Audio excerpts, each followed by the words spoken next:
Members, thank you for your patience. I declare the meeting open at 2:45. Again, thank you for your patience.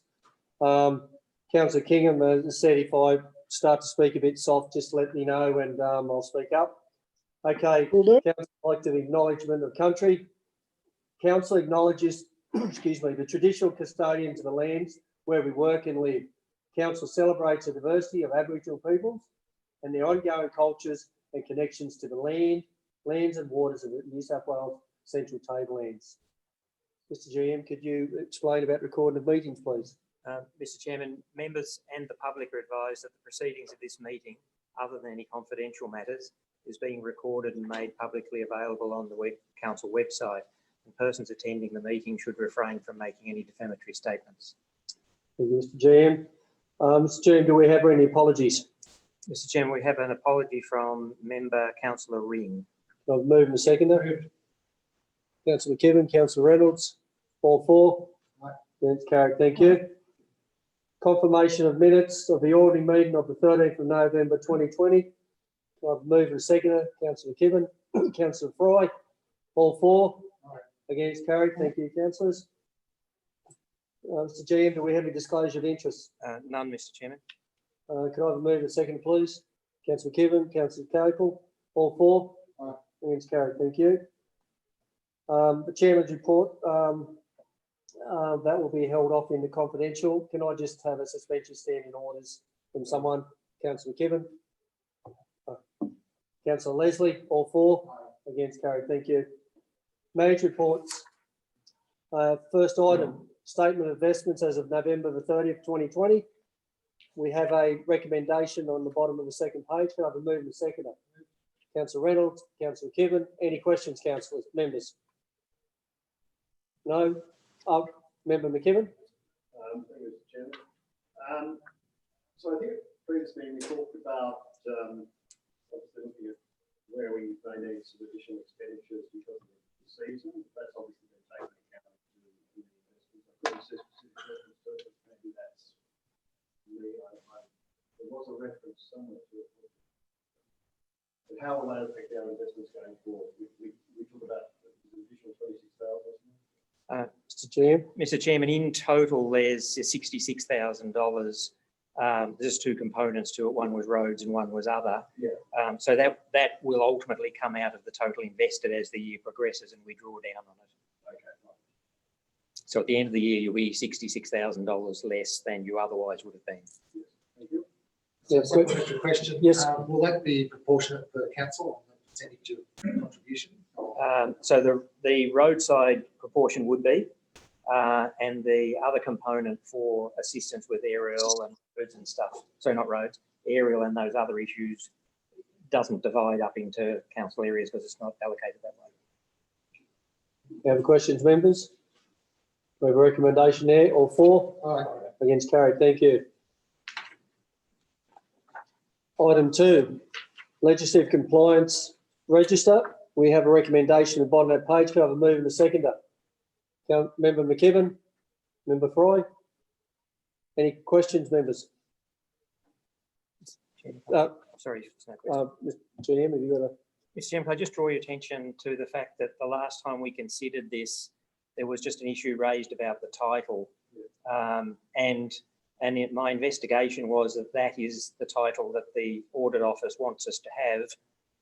So what I did is added in a preamble which was trying to highlight the fact that it wasn't all legislative obligations, it's primarily those with target type dates, which is the intention of having it. Thank you.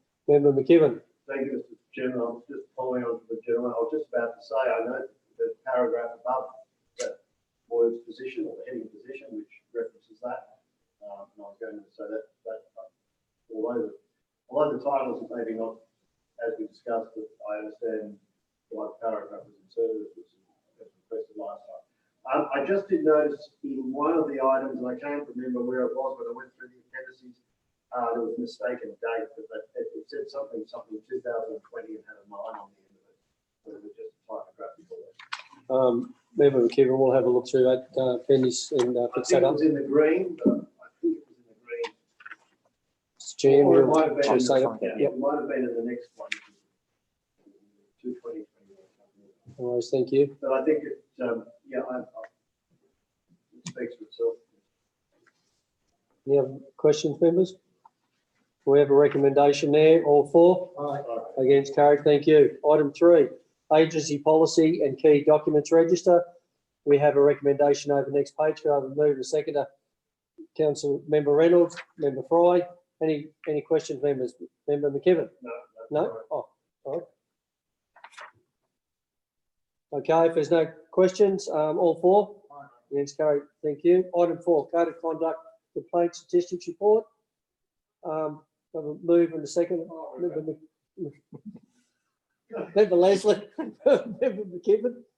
I don't wish to speak to it. Any members wish to speak? Well, No? no complaints, there's nothing to speak to. Good. I was hoping so.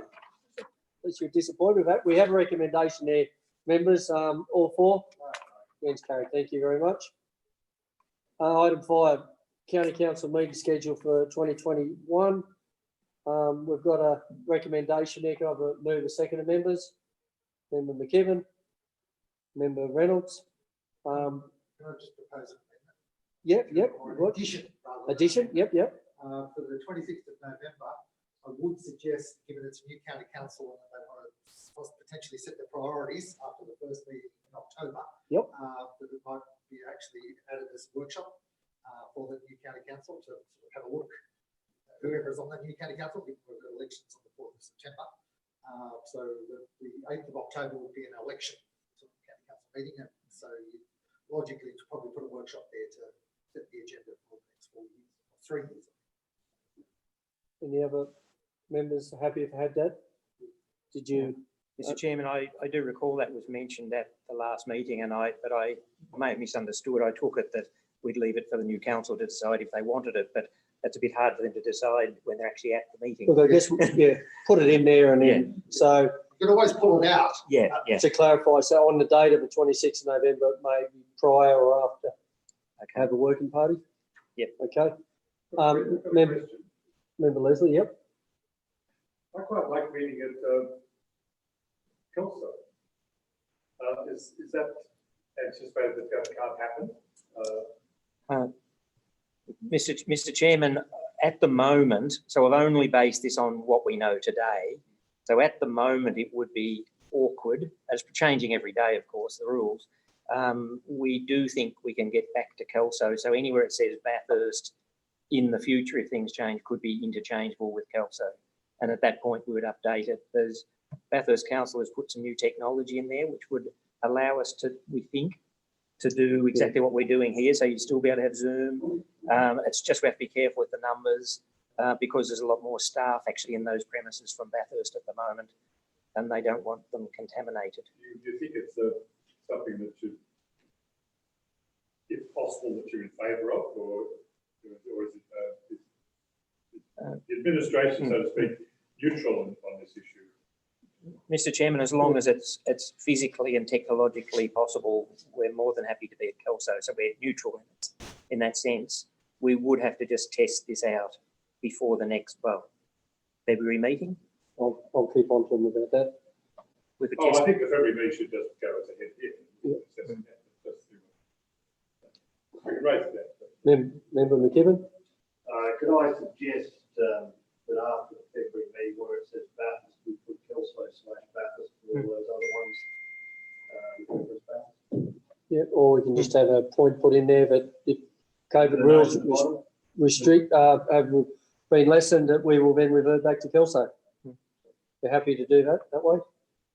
I have, Yes. I have spoken, well, I did raise the issue with the General Manager of Oberon in relation to 26th of November. He said he had received a letter from the General Manager, but I'm sure we have no response yet. I did raise it in the last council meeting. I said, I think the General Manager received a letter requesting whether Macquarie might have one of its meetings there, and he said, yes, he had received a letter. Yes, Mr. Chairman, He was fully supportive, I think, but he hadn't had a response. in relation to Blaney, we've got the room booked, as much as you can this far out, but it is booked tentatively, and Oberon have actually said they'll help out. Exactly, we haven't given them a date yet. Oh, okay, But I didn't realise that. We had not an actual date, but the Biosecurity Administration Officer we was talking earlier will be making contact very quickly to tentatively schedule that. Okay. No, they said they're fully supportive. General said it's fully supportive. So members, with those two slight adjustments, everyone is aware of, don't need them read out. All for? Against, carried, thank you. Just quickly, Member Kingham, you can hear us okay, what the other members are saying? It is difficult. I can hear the general manager and yourself very clearly. The others are fairly blurred, but it's okay. Keep going. We'll do our best to raise our voices for you, mate. Thank you. Members, item 6, biosecurity activity and issues report. We have a recommendation a couple of pages over. Can I have a move a second? Member McKibben, Member Cable, Member McKibben. Thank you. Thank you, Mr. Chairman. I'll speak up so maybe Councillor Kingham or Member Kingham can hear me. I think table 1 is a good representation of what actually Councillor Member Kingham asked for at the last meeting. It's the penalties and where we were on the status of those which have been paid, which were under enforcement, which were withdrawn, and also talking about the next stage with $2,000 fines. So I think that's good. It's good to see that the roadside treatment program, I think, started 4 days ago. Is that correct? So that's good. And we obviously there's quite a bit of St John's wort that's showing itself on the roads, and that's becoming very obvious at the moment. Have you got a speaker? No, I don't think I have got a speaker. They're turned on, so that might help, Maybe I Councillor. better turn Member. around. Can you hear me now? No, press the button. No, on the top, the big one. Can you hear me, David Kingham? Yeah, you're going well. Okay. And I agree with your comments about the fine. Yeah, so that's good. Members, also, I'll talk to the General Manager just before the meeting. I'll ask to get him a bit of an update of a slight modification that he's thought about adding to this report into the future. Yeah, Mr. Chairman, we're just going to say that in the, sorry. Oh, just press the button. In the penalty notice report in future, what I'll also add is just a comment on any more recent reviews, just to help you understand the types of issues that come up that justify a review. Obviously, some of the examples from the past are where there's been a change of property ownership between the direction being issued and the penalty being issued, and hence you issued it to a person who was no longer the landowner. We've had a couple of cases. One example I think I've mentioned before was where we issued a penalty, but because the problem was so relatively small, we offered them the option of paying us a $1,000 bond instead. So so effectively the PIN was withdrawn, but we had the $1,000 to do the work if they didn't do it. And I can't remember the detail of the others, but I'll give you just some dot points on the sorts of things that are influencing those withdrawals. Member McKibben. Through you, Mr. Chairman, are the councils coming to us when properties are being sold and the purchaser solicitor does their relevant searches as to whether there are any notices on those properties? Are all councils now doing that, or what's the status of each of the constituent councils with that? Because I know some have talked about it, but whether it's actually occurring, I don't know. Because an intending purchaser should be made aware that there are notices on properties in relation to weeds. Mr. GM. Mr. Chairman, if I understand the question correctly, no councils actually come to us at a point in time and say, we've just had this property sale, et cetera, et cetera. So what it really relies on is the council updates their records presumably every time they get one of those notices. And then periodically we update, and it's the only way to do it, the whole database.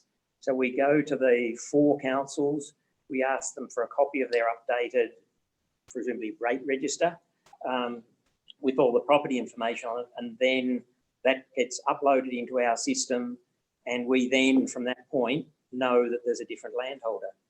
that's also when we find out that some properties have been subdivided or amalgamated and the property numbers have changed, like I referred to last time. The difficulty with doing that more regularly, currently it's 6 months, I think it used to be quarterly. No? Oh, sorry, it used to be 12 monthly, we now do it 6, is it costs us a fair bit of money each time we do But it. I'm sorry. You're right. I'm talking about when an intending purchase, I think it's called 149 certificate search. Oh. Yeah. And when they do a 149 certificate search, why shouldn't, I would have thought that we should have a mechanism by which when they do the purchaser does the solicitor the 149 search, it should come up if they're buying 273, let's say Beacon Steel Price, right? As a hypothetical. And that property is being purchased, it should come up with the purchaser solicitor should see that as a directions notice issued on it by a Macquarie County Council or Surrey Trust, for instance. That's what I'm actually doing. I think that's where we should, that's where ideally we need to be in that space. So that when the one, so there should be, and I know I've talked to O'Brien about this, but I think we should try and get into this, the party, the person who responds to the searches within each of the councils to say you need to check with us as to whether there are any notices on that. So I know we update our database, but the council needs, it's a slightly different nuance of that to say when a purchaser issues, the solicitor issues a section 149 or requests a 149 certificate on any encumbrances, etc. of the property by the council, they should be able to come back and say there's directions notice on this, there's been a penalty notice issue. Members, I'll ask our administration officer to give an answer that might give some clarification on this as well. Could you just come near a mic, please? Just that one there and just... And turn it on. Sorry, I forgot to turn my mic on. Yes, they do currently, Oberon Council currently puts in their zoning certificate, which is the old section 149 certificate, and refers them and says there may be things to do with up in the Macquarie County Council on this property. I know that because the solicitor once said that to me because they applied through me for the certificate as adverse application, which is what we issue, and we tell them if there's any money going to council with their directions or we control notices on that particular property. So that will be hard form gets sent to me to pay a fee. So I know that Oberon Council definitely do that because they said, I'm from Sydney, I'm a solicitor, I don't know what this means. I've read in the Oberon zoning certificate that there might be something to do with you. What can we tell you about it? So I know that is currently happening, but I haven't heard anything from any other councils on whether or not they even mention us in their zoning certificate. So I'm just wondering how we can, whether the general manager and the administration secretary should approach the councils and say that this would be, I think this is a good way to go. Because I know a number of properties have transferred, they've been quite a lot, but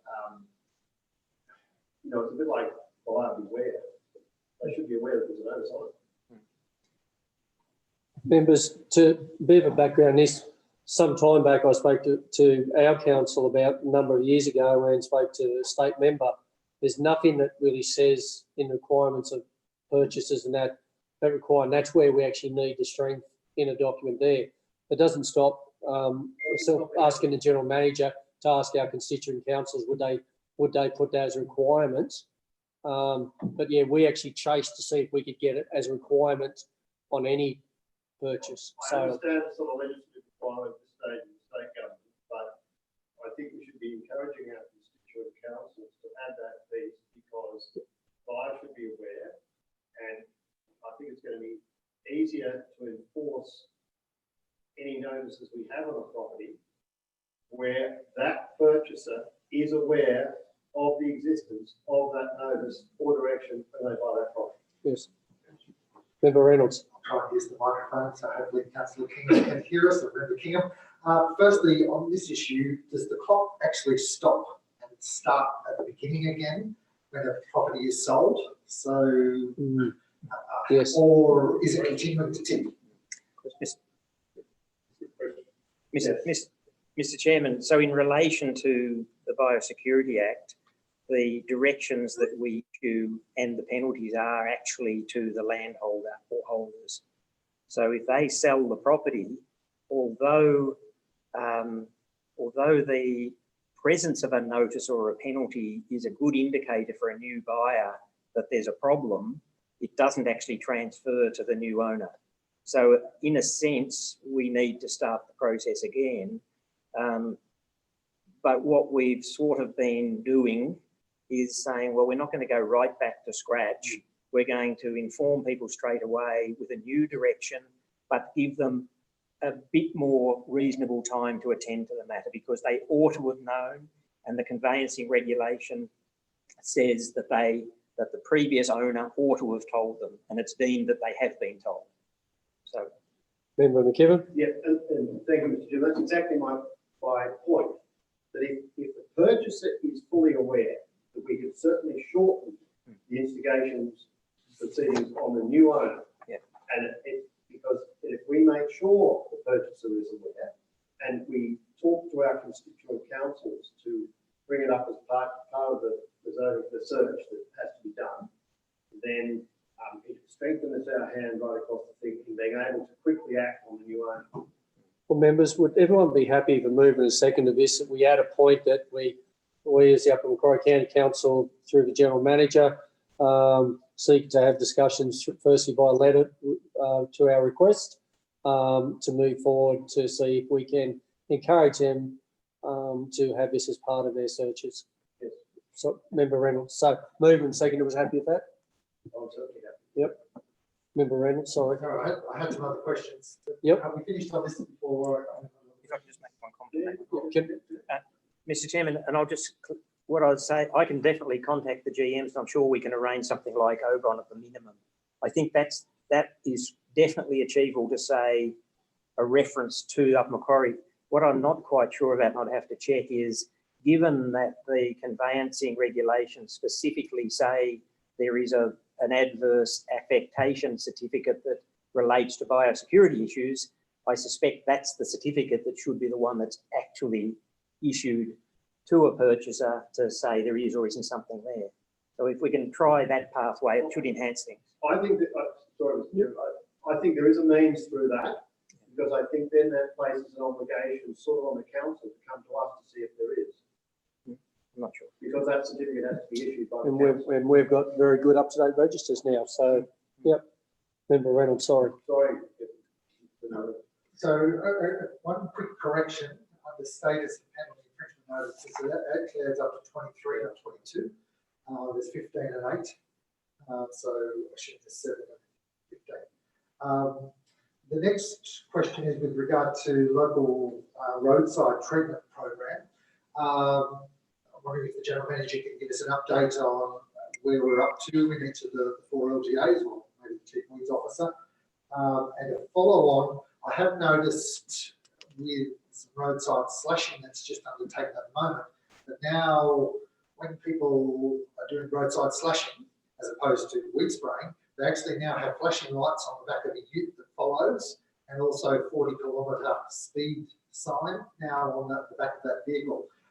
So with weed spraying, and particularly roadside weed spraying, have we looked into whether our insurance company would like us to do that, at least to alert people, because people fly along a lot of country roads, so it's not main roads, but other roads, and some form of extra warning, or whether we have enough warning. Jen, can you answer the second part? And I'll ask the senior security officer answer the first part. So the second part of that is that all traffic control on all public roads is regulated by, I don't know what they're actually called. Traffic but New South Wales. yeah, Transport for New Transport New South South Wales, Wales. ex-RTA, ex Oh, whatever, yes, yes. by their guidelines. And it's all about where you're working, how close to the edge of the road, speed limits, all those things. We should check that we're still compliant. But if you're not actually on the road pavement, so if you've moved off the side of the road in a utility and you're spraying in there, that used to at least be a case where you didn't need anything other than a sign to say spraying ahead. But I think one of the reasons they do it with grass cutting is because of the convenience of, sometimes they're right on the edge of the road with the wheels sticking out, and it's probably more convenient and everything else to have a utility following along with the vehicle, but we can check on that. I think it's a good point. Yeah. We don't want to, we don't want to increase our costs unnecessarily also. It brings another person into the framework, which means that we'd only get half the amount of roadside stuff. I was more meaning lowering risk, which may be just an extra sign saying, Sign, flashing lights and all that. workmen, because you, even surveyors ahead, sometimes you even get roadwork signs even for surveyors now. Yeah.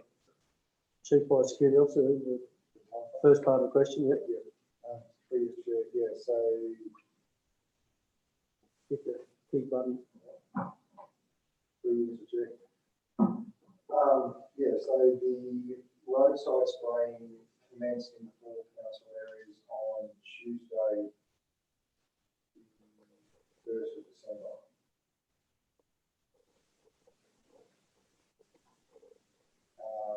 Sorry, and status. In the state, Our status, yeah, so we commenced on the 1st on Tuesday. 4 council areas, we've all started. And we just progress through the program as per normal. Probably a supplementary then, yes, Mr. Chair. So are we reprioritising the things like St John's Wort, given it's really popped up at the moment? Some of our roads, or are we just sticking with the roads that we originally planned to do? Sticking with the roads that we originally planned to do, but prioritising in that list of the different species. And then if we have issues, we'll get to them. Yep. One more question, then, nothing more on that one. The railway corridors treatment program, and we can get a map showing the different colours.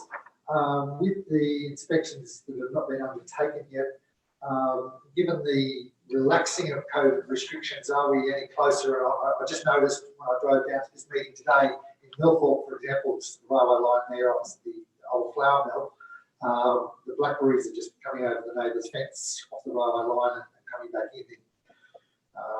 Quite rapid growth. So is there any indication of a time frame that when we will actually get this inspection? Because even if we get an inspection, one would assume that it's going to be a number of months or maybe even 12 months before we actually get it sprayed.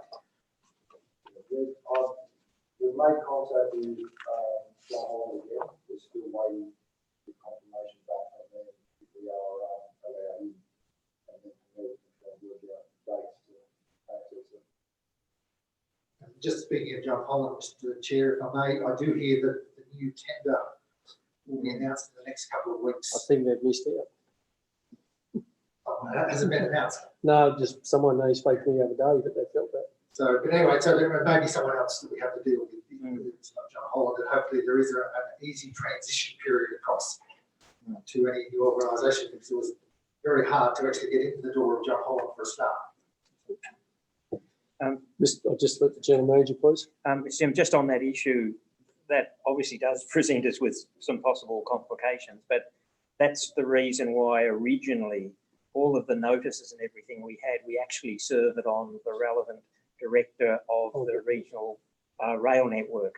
So whoever their contractor is, in a sense, we don't care, except that it's good to be able to liaise directly with them. So it won't set us back far, but it could be a little complication in terms of timing.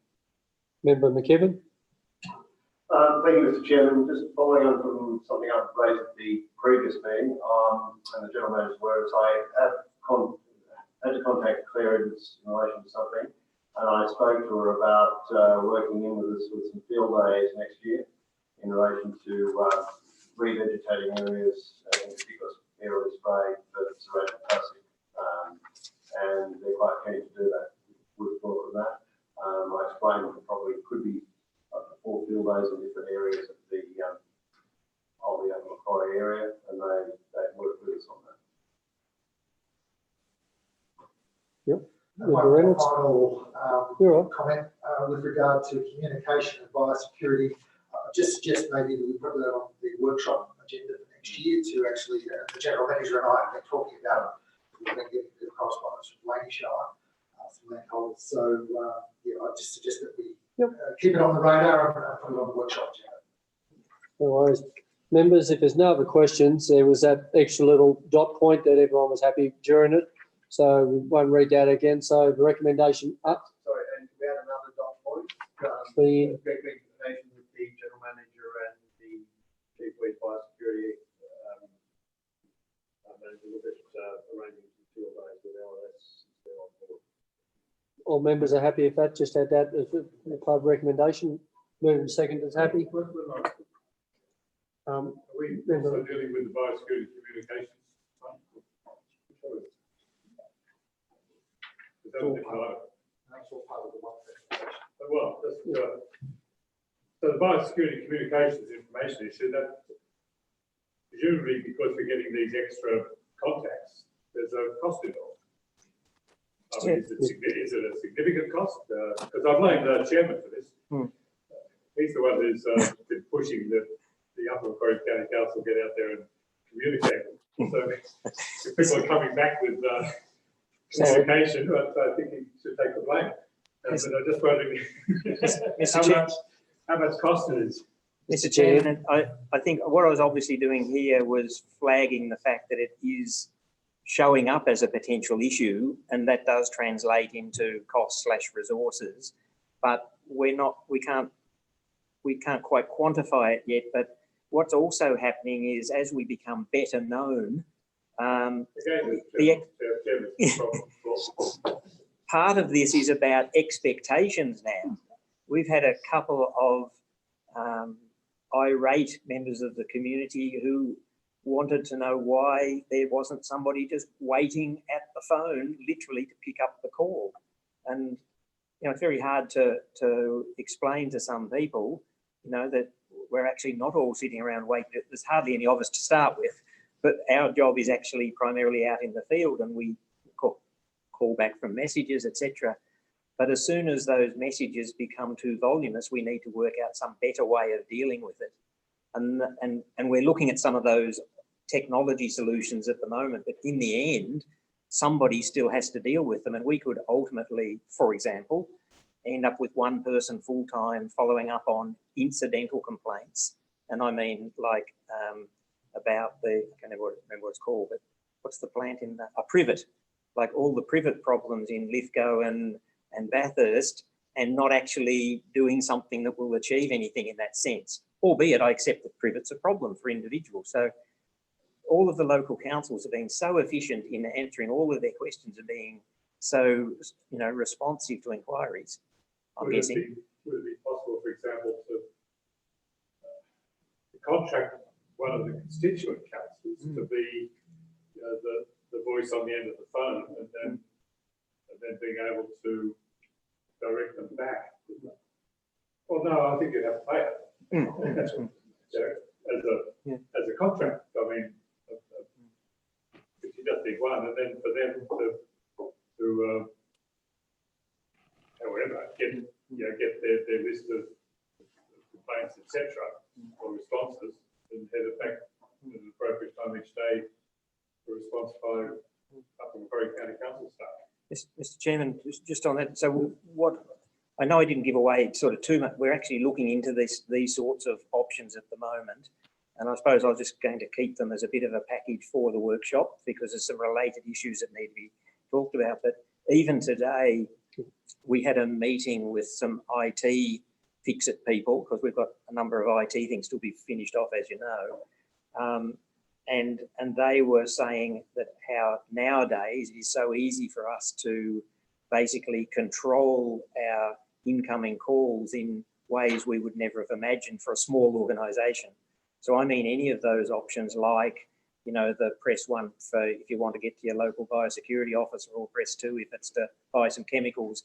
That's one angle. Another one is that they can ring the office phone, whatever the number is, and it can be distributed out to the local officer from there, or the officer that's available. So if one isn't, so there's all sorts of things like that, and we're just looking at that at the minute. And this was sort of flagging the fact that there's a problem, and I agree. Another option is get a council to help us out, but we'll have to pay for it one way or another. Member McKibben?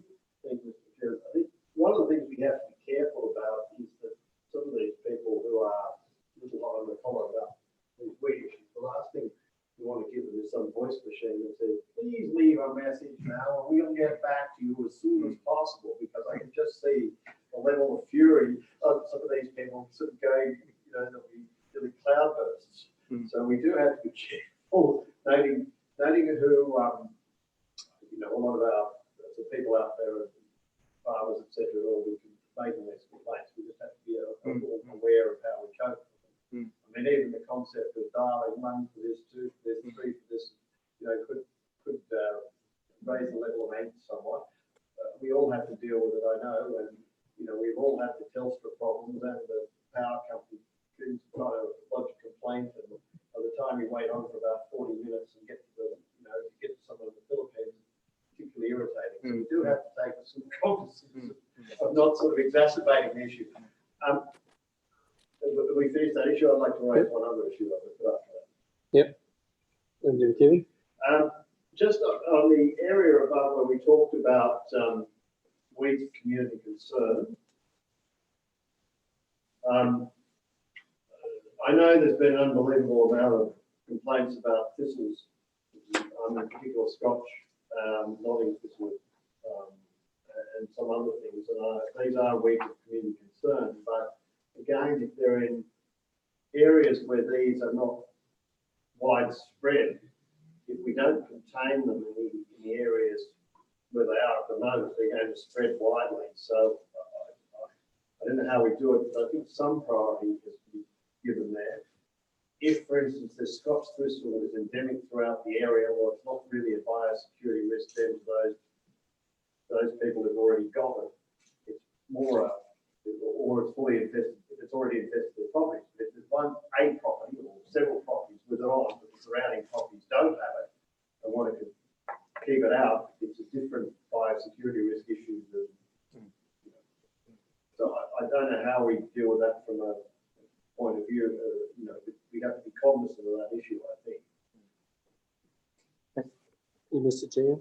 I know we're fully staffed with, between blackberry and serrated tussock in particular. I know that we're probably fully, our staff are basically fully occupied doing that. Mr. Chair. Mr. Chairman, I'm just going to make the comment that I accept that in those sort of situations we can't do nothing, and I suspect, pretty confident in fact, that our weed biosecurity risk assessment process would actually pick up that very point, and that is if you've got one property totally invaded with, let's say, Scotch thistles as an example of a community concern weed, and all of the properties around it are in good condition, then the weightings that we put onto the different parameters would probably show it up as being of a significant risk. So we should actually test it out on those sort of terms and see what it ends up as. And it may be we even need to tweak our system a little bit for weeds of community concern, so you pick up the right ones and not the wrong ones. Even African lung grass or Chilean eelgrass, any of those. If they're in an area or property and someone hasn't got them, you don't want them spreading on those properties. And Mr. Chairman, our approach has been on roadsides for things like the weeds you mentioned is to actually deal with them if they're in isolated places. So African love grass, if there's a little bit on the side of a road and nowhere much else, then we try and get rid of it in the same spirit. But if it's absolutely everywhere, like 1 or 2 parts of Lithgow where you just have no chance to control it, then why would we waste our resources? So, Member Reynolds. Mr. Chair, I was just going to suggest that we probably should put this on our workshop agenda as well for next April, so with a couple of options that we can look at a pathway for weeds of community concern. I agree, but I think because of the nature of what we're having as a thistle threat at the moment, it's probably got to be considered now, even before the workshop. So that's why I'm just raising it. So I think the general manager gives a very sensible response on that. And members, in relation to all the discussion about the communications and that, no change of how we operate. What we do will not happen. It will not happen until it goes through everyone here first, the commentary and our different options. Okay, members, if there's no further discussion, we had those couple of dot point, all for, against, carried, thank you. We've got a notice of motion from Deputy Chairman Member Councillor McKibben. All is yours. Would you like to read? Yes, please. The council expresses sincere appreciation to all county council staff for their ongoing diligence and achievements during the past year. In particular, noting the effective implementation of the council's weed biosecurity compliance and enforcement program, further incremental enhancements to business systems, and maintaining a full work program despite workplace and personal constraints associated with the drought, bushfires, and COVID-19 pandemic. I would move that as a motion, Mr. Chairman. The seconder. I'll second that. Councillor Leslie. Any other commentary, members?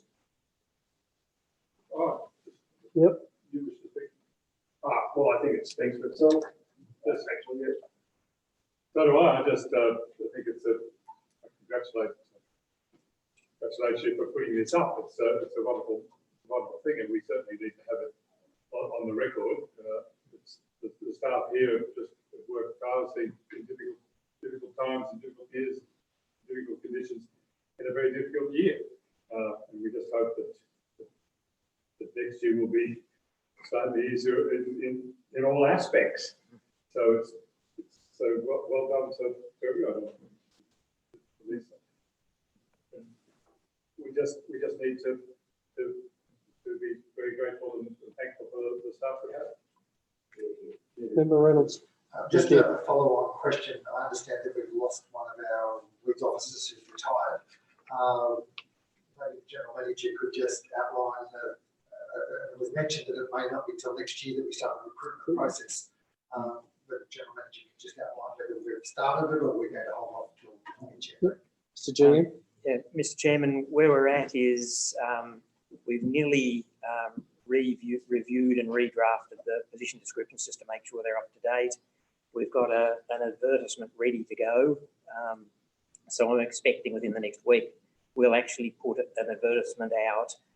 I'm actually doing it in the form of expressions of interest. In other words, it's the same as seeking applications, but with a slight twist, and that is we also want to have a bit of a pool so that we can, if the opportunity arises, we could employ either casual people. If a person started and left, we can have them on the, I can't remember what the list is called, but there's a retention list that you can have. But also we'll be seeking expressions of interest for a part-time, temporary, not sure what it's called yet, position, the one that's going to help us with our aerial program and some extra roadside spot spraying and things like that, which is the one we've talked about. So I'm hoping to have it out in the next week or not much more, and then be seriously looking at appointing in early January or whenever the world comes back to being. So we don't want to lose any more time than we have to. Any other questions, comments, members? If I could just say too also, but yeah, I've spoken to the General Manager a lot of times during the year of how we're going and what's happening, and I think all the sentiment put by our Deputy Chair is quite right, and that's why, like what I did today, I've actually done for the staff as well, because I want to acknowledge the efforts they've put in. They've enormously helped up in Macquarie County Council get to where we are now, because we have a really good base of staff, and I wanted to make sure we thank them for that as well. So, Deputy Chair, thank you for putting up the motion. I greatly appreciate it. So all four, remains carried. Councillors, we're about to go into confidential committee. Do I have a motion to go into confidential? Member McKibben? I'll move it. I won't motion it. Oh, flip. Member Reynolds? All four, against, carried. Did you want to stay? Yeah. It's up to you. Members, everyone's read the report. I'm personally comfortable. What was it here?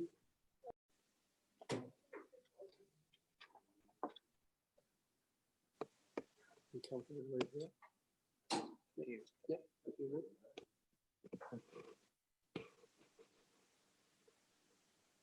All right. Okay, Mr. General Manager, could I ask you to read out the recommendations of the confidential committee, please? Mr. Chairman, the recommendations are that Council approves in principle General Manager's request for special leave for an estimated and flexible period of approximately 3 to 6 months to attend to 2 compelling personal matters overseas, that the chairman finalises legal approval formalities and detail under existing delegation.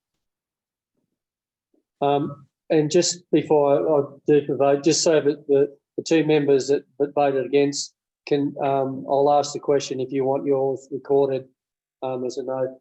All 4 against, and you want your, Member Kingham, do you want yours recorded? No, not, no. I just voted against it. No. Okay, no worries. But you've got a choice once you come back in open council. Okay, I declare it's passed. Councillors, I declare the meeting closed at 4:15. We've done that in an hour. And members, thank you for your time this year. Thank you for your efforts and all the very best to you and your families for Christmas and New Year. February's not far away. Sorry? February's not far away. I know. That's why I'm going to be a granddad. We'll blink and we'll be.